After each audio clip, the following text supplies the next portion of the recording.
Alright guys, this is your last DIY video for this project. It's 8.8b DIY number 2.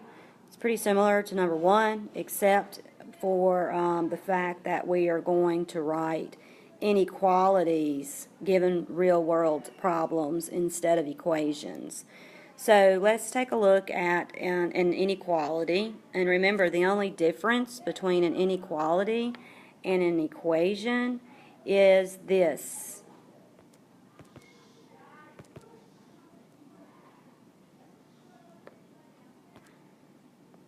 Symbol right here.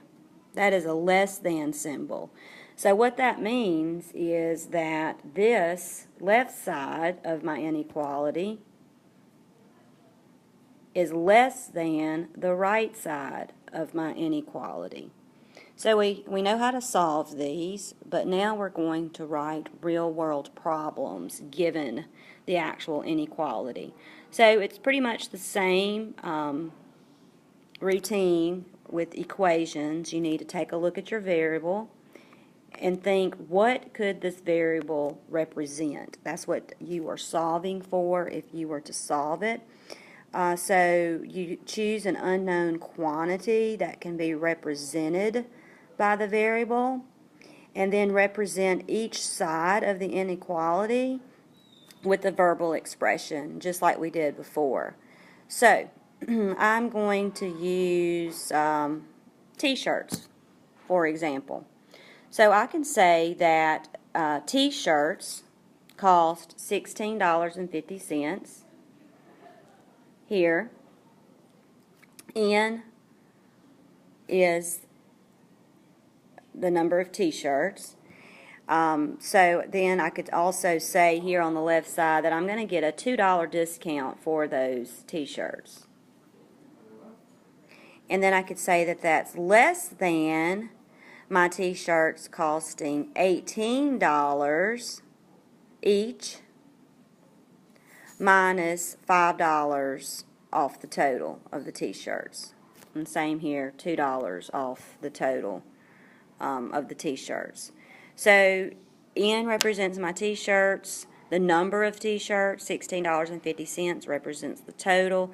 So we are going to look for certain details that we could add in to our inequality to make it make more sense. For example, we could say store names. So we could say Walmart charges $16.40 for each t-shirt and offers $2 discount off the total t-shirts purchased, and Target charges $18 for each t-shirt and offers a $5 discount.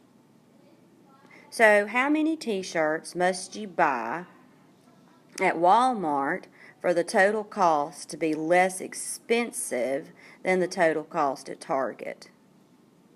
So that could be a situation that you could model using this equation for real world situation. You could have made up whatever you wanted to, but that's just what I made up. Let's look at another one.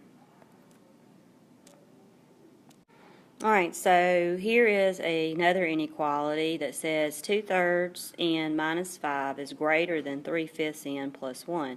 So I've got my situation on the left side of the inequality here is going to be greater than my situation on the right side here. So what could I use to represent my variable n? What would make sense?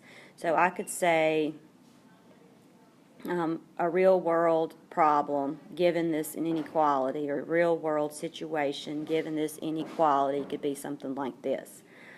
5 less than 2/3 of the people, so N represents the people, surveyed prefer dogs as pets.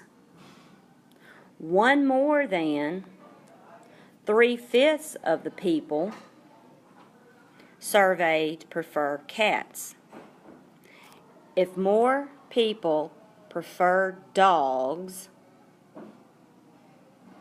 how many people were surveyed?